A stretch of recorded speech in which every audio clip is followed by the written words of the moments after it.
We want to remind you that this is a place that you can find unique content that you won't necessarily see in its entirety on our newscast during the day. So today we have a special topic for you. We're going to talk about a beloved low-country nonprofit. It's called Memory Matters. It's an effort that we here at the station are getting involved in to help them raise money in place of their normal gala that can happen this year. They're doing something a little different, and we're going to talk about that in just a moment. But we want to welcome in the Executive Director, Mary Doyle from Hilton Head. Thank you so much for joining us today. Well, thank you for having me, Ben. I'm quite excited to be here on this Friday afternoon and talk to you and any viewers who are tuning in. I know we do have a lot to talk about. How do you describe your organization to people who are not familiar with it? Sure. Well, you already gave the first part of it, which is important to recognize. So appreciate you mentioning the fact that we are located here on Hilton Head Island. We are a nonprofit organization. We have been in business for going into 24 years now, serving the Low Country. And we're just a stone's throw across the bridge from the Bluffton area as well. So I'd like to mention that for one who commutes from Bluffton, knowing that sometimes that seems so far away, but we're pretty close to the Bluffton area as well. And in terms of what Memory Matters does, I think it's often helpful to explain who we serve as a way to talk about what we do, rather than just mentioning that Memory Matters provides programs and services around brain health and wellness, because that's always a little bit vague to people. So if I can tell you who we serve, that might be the best way to start. And the first group I would mention are those directly impacted with some form of dementia. The most prevalent is Alzheimer's. I think many of us are seeing enough about Alzheimer's in the news these days to know that it is quite prevalent in the United States as well as in the world, and it continues to increase. The last statistic I think I saw from the National Institute of Health was that approximately 5.5 million people in this country are impacted by Alzheimer's, and that number is expected to double within the next 20 years. So that's just huge. So what that just indicates to me is that there will continue to be a need for what we do here at Memory Matters. So for individuals that do have a diagnosis, some form of dementia, and there are many different forms of dementia, we have programs and services that are now being offered in person, as well as a result of the pandemic for the last year. We've been providing these services via Zoom, just like we're doing here this afternoon. And those programs are very specifically designed based on the evidence that we know that those with dementia can live a very active, stimulating life. There's no reason for people to feel or stay isolated with this disease. We know that there's a progression to it. So many of those that we see here at Memory Matters are truly living a happy, engaged life, and that's what we try to provide here in the way of classes where people come here and enjoy exercise, enjoy brain-stimulating activities, music and art. And at the same time, what's also happening, which is another group of people that we serve, is that the caregivers are also getting a little bit of respite. So if you can imagine, caregivers' lives are changed dramatically when a spouse or a parent is diagnosed with dementia. Their life is changed quite dramatically, and they're in a 24/7 caretaker role. So if you can imagine those challenges, and perhaps life with their spouse as they once knew it, having simple conversations may disappear. Social life as they knew it may disappear. That opportunity just to go out and have dinner with your spouse that we all enjoy, that we may take for granted, or even getting together with friends and family, those caregivers may start avoiding that. So in addition to providing programs and services for those directly impacted, we provide quite a array of services for caregivers. everything from support groups to one-on-one counseling, both which are being offered virtually right now. And we also just started a 6-week educational class for caregivers called the Savvy Caregiver, which actually offers tips and techniques on what to expect when living with somebody who has been recently diagnosed with dementia or Alzheimer's. So Mary, how many folks are you able to serve at any one given time, or could you tell us how many folks you've served over the life of your organization? Oh, sure. So, boy, over the life of our that the organization has been operating, certainly hundreds, Ben. Just since January of this year, we've provided some sort of service to over 300 people. Now, that may not be somebody coming here for a program or a class, but we also provide resources. We spend a lot of time helping families navigate sort of what are the next steps when they get that diagnosis. Quite often, the medical providers provide the very excellent medical treatment, but Memory Matters is here to help with the what's next. How is this going to impact the quality of our life? What can I expect 1 year, 5 years down the road? And what other community services are there that can help us? So we're also play that role of helping people navigate this as well. So I think it's awesome you were able to switch to the virtual model like so many of us had to do in this past year plus now. I'm wondering if you can also talk about, though, just the added stress that particularly the caregiver was under during these circumstances when really engagement is the key to sort of coping with dementia and Alzheimer's. Yeah, great question, Ben. So just imagine how we all felt when we realized that this pandemic wasn't going to end next week, right? We all decided that, let's just figure out how we were going to cope for a couple of weeks or a couple of months before this thing passes. Well, as more and more time passed, you're absolutely right. People who are living with somebody with Alzheimer's are already living somewhat of an isolated life. So now you throw in the pandemic where we're all forced to stay home, and many of these families were coming here for that bit of care, for that, as you say, that social stimulation that we do provide. So there was a tremendous amount of stress that we heard from our caregivers. And the first thing that our staff did was, mobilize some sort of connection with every family that we were serving. And, originally that started out with phone calls and emails and more communications. But then we, great credit to our staff, they said, we have to figure out how to do what we were doing virtually. And they did. I mean, there was a big learning curve, but, I think the biggest surprise for us, Ben, was the receptivity of the participants. There was concern, well, if people's attention is already perhaps challenged, how would they manage and participate and be engaged in a Zoom classroom? And over time, it was just very amazing to see. I can remember just, coming into the back of the room. We call it the Blue Room, where we deliver these virtual programs. And kind of looking at the screen where I could see all the, the familiar boxes that we all know when we're on a Zoom call. And there was a full cadre of participants, maybe 8 or 9 of them. And our staff learned how to interact with them. They recognize people. They're able to call them out by name, ask each person individually how they were doing today, ask their trivia questions to them, exercise with them. So it was really, it's been quite impressive. And the staff has been very impressive in able to convert.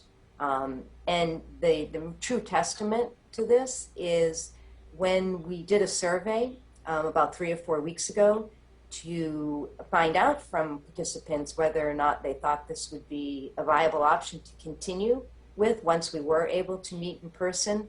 A great majority, almost all of the participants said they want to have this as an option. even if they do come back on site. The convenience of it, sometimes that's easier, you know, getting your loved one up and dressed and ready to go and out the door and driving them here, versus being able to get the computer started in a comfortable seat and then they're off, you know, to do other things that they couldn't get done otherwise without that 2-hour program at home for them. Yeah, so that flexibility I would say is, it's been a great success. that is a nice kind of the silver lining, I guess, of this past year, if you will.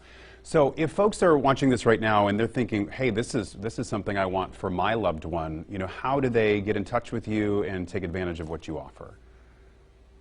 Yeah, great. So I would encourage anybody who has any interest simply to call Memory Matters. And I know I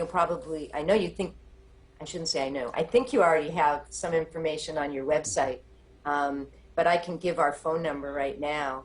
It is 843-842-6688. And our website is pretty easy because it's simply mymemorymatters.org. Okay. www.mymemorymatters.org. And I know you all are obviously adept at, you know, seeking out government grants and funding where you can, but, you know, I understand that 75% of your budget does come from local support. So why don't you talk about what that means to you? And certainly this is a service that the community values. Yeah, absolutely. The community is tremendously generous. The fact, and you had that number right, Ben, that 75% of our funding comes from local grantors and individuals making donations. And that is exactly why our gala coming up next week is so significant to us, because that is our second largest fundraising event. And as you and I were talking earlier today, that this has been years and years of this fundraiser being done in person, where people come and enjoy food and drink and music and fun. But I do want to say, this is my opportunity now to talk about the gala, that all of those components, we have figured out a way to provide them virtually next week on Friday, April 30th, where people can, for an hour, it'll be a little shorter event, but for buying a ticket for $50 to come to this live streaming event of this popular John Brackett Quartet, who will be performing for us down at Soundwaves, where the Hilton Head Symphony has their smaller stage where they've been doing performances through the last year, through this pandemic. We'll be live streaming it there with you, going to be there as well, helping us MC that as well. And there'll be an opportunity to choose a appetizer basket and wine that you can pick up at 2 different locations, take that to your home, participate in the live streaming event. We were going to have trivia games and prizes, and it's going to be really quite a fun event. And we're all very excited that we figured out a way to still have our gala, and we're looking forward to continued community support through this event this year. I think it's going to be, I mean, obviously it's going to be a little bit of a throwback, because what we're going to be doing is literally asking people to call in like they would for, you know, MDA or, you know, the telethons we're used to seeing every year in our country. And, you know, sometimes you go to fundraisers now and it's so nice that things are streamlined where we're just using an app on our phone to bid on all the stuff. But this is going to be, you know, really kind of a throwback, and I think a unique experience for those who are watching. And we're doing that over YouTube. Yes, over YouTube, exactly. And you actually mentioned another piece of this gala, which won't be happening during the live streaming, but is available right now, is our online auction, which is a piece of the gala, but it's happening now right until 5 o'clock on April 30th. People can click on the auction through our website, and I believe that you also said that we're going to be able to view them on your website, but over 90 items. I mean, jewelry and art and trips to Nashville and trips to the Greenbrier Resort and boat rides right here in the local Low Country. There's just all kinds of things to bid on And so many of these items have been donated by local residents in order to help us out. Yeah, we're going to see if our web executive producer, Molly, is also on the Zoom with us. Sometimes Zoom is clunky, so Molly, if you can share your screen and pull up some of those items, we can maybe mention them. If that doesn't happen, we're definitely going to put the links right here. Now, this is the page for the auction. There we go. There it says right there, April 17th at 5 p.m. That's when it started, through April 30th at 5 p.m. So if we're able to scroll, once you get to this website, folks, you'll be able to kind of just click on the things that interest you, and there are so many. I mean, Hilton Head Island, you can always count on them for a really fantastic live auction if we get back to that point, but also some of these silent auction items are just stunning. And you know, my wife and I, like we say, we always like to win. You know, I'm using air quotes, you can't see that. we love to win at these auctions because typically, you know, you do get a deal. And people are so generous. You're having some, you know, experiences that you might not be able to afford, you know, otherwise. So that's really kind of one of the silver linings too. Yes, absolutely. And I just noticed there on the bottom one of our board members who also happens to be a chef, and that is one definitely worth bidding on. For her to prepare gourmet meals for you to have at your home, that's one that I think there's going to be a lot of last-minute bids, so I'd get in there for that one. And there's the Greenbrier right there. That is a stunning piece of property up in West Virginia, in the foothills there. Oh my gosh, some lucky person is going to really have a ball on that trip. That is very, very nice. Okay, so we're also putting the link to register. So our deadline for registering for the live event is going to be on Monday. Is that correct? That is correct. Well, let me just qualify that. If you want to order or have the appetizers and wine basket selection as part of your ticket, the cost will be the same. But if you want to have the basket, we need to have your order by Monday. But if that's not something that you want, you just want to come, anytime between now and next Friday, you can still register to come. Well, I think what's cool about the live event too, Mary, is that you all took pains to make sure that everyone who's going to be in the physical space that night will be vaccinated. So to those of you watching on YouTube at home, that's going to be sort of, it'll look closer to normal than we've looked at a long time, because per CDC guidelines, when everyone is vaccinated, you don't have to do the masks indoors. You don't have to do the distancing. So I really feel like it's, at least visually, even though people can't be there, it's going to be a step in the right direction at that point. Yeah, absolutely. I'm glad you mentioned that, Ben, because we at Memory Matters have been following every single protocol for the last year that have been designed to keep all of our staff safe. And the fact that we just started 3-4 weeks ago now, bringing small groups of clients back into our space, we had to ensure that not only all of us, all of the staff are vaccinated, but anyone that wants to participate in an in-person program, one of the requirements is that they be vaccinated as well. And how has your staff been doing through all this time? Certainly, the workflow is different. Sometimes it was more work, maybe for, folks who had a long commute. Maybe it's less work if they're able to do what they were doing from their home, but have they been coping okay? Yeah, the one word that comes to mind is resiliency. The staff has been just tremendously not only resilient, but committed. We were just looking at our goals for the next quarter last Monday, and we paused for a moment just to look at everything that has been accomplished in this last year. And there were so many words around new and expanded and added. So that has been the theme for us this past year. And the staff has really been very motivated by that. I think they're all very excited to learn new strategies, new techniques, really new ways just to stay connected for people who need us so much.